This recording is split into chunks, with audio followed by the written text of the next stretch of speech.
So Kit Harington recently gave some insight into the new Jon Snow series that is being developed by HBO. Of course, it's a spin-off from the latest season of Game of Thrones, so it's going to kind of give us an idea of the aftermath of the finale.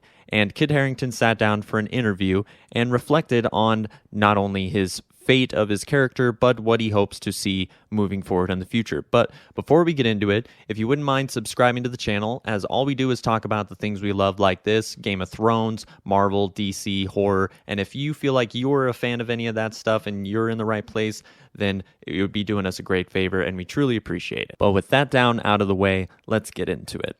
Kit Harington reveals what Jon Snow will be like when he's introduced in the planned HBO Solo spin-off series, and it sounds like he will be a little bit different, a wounded character from the man in Game of Thrones. Throughout the show, Jon faced a fierce battle against world-ending force in the terrifying army of the dead, learned that his true bloodline was that of a Targaryen.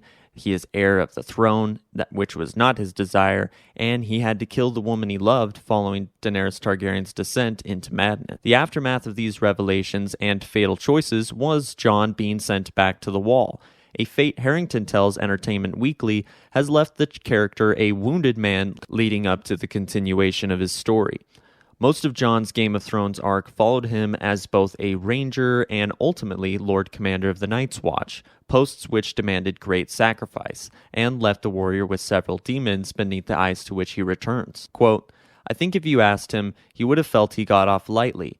At the end of the show, when we find him in that cell, he's preparing to be beheaded, and he wants to be. He's done.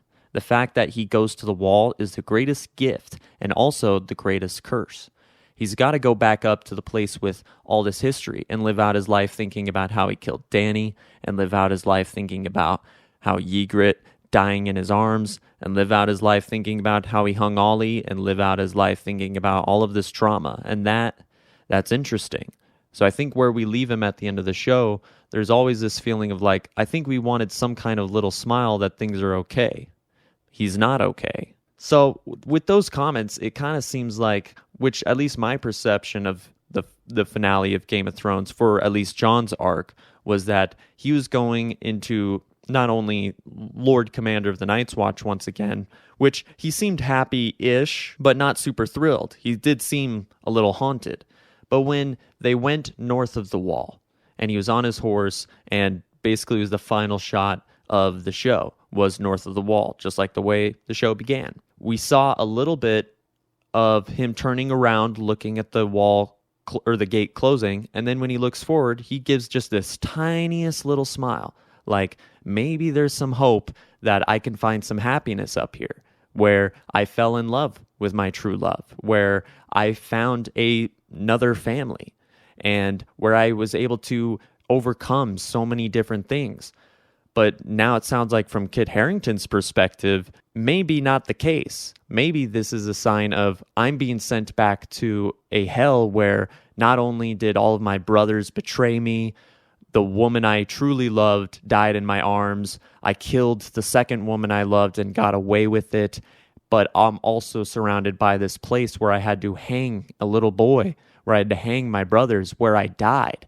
And I think in a way, it's kind of setting up a sort of Kenobi vibe, at least with, if you saw Kenobi, then Obi-Wan in the first episode is very much not the same Jedi that we know to come and love. He's much more cursed, much more haunted, and he's kind of stopped training. He's a much more run-down version of his former self, and he's consumed with guilt and fear. And I think there's a potential that Jon Snow could be sharing some of those same feelings. I like all of these comments from Kit Harington. I hope this series is still moving forward. We haven't really heard anything about it in the last few months, so hopefully that's a good sign that things are just in the production standpoint and nothing's been pushed back or delayed. But what do you guys think? Are you excited for this show, or did the finale of Game of Thrones kind of ruin your taste for maybe seeing something around that era? And have you checked out House of the Dragon? And if you're a fan of that and maybe not a fan of Season 8, Are you more hopeful going forward, seeing that House of the Dragon has been so successful that maybe they can do other successful shows? Whatever you think, there's a lot to think, and everyone's entitled to their opinion, so try to keep it friendly down there. I know Season 8 brings up a lot of hatred and anger, but whatever you think, we'd love to hear it, love to get your insight, and make sure to like the video and subscribe to the channel, as it really does help support us and reach more people like you. That will do it for today. Thanks so much, and until next time, peace!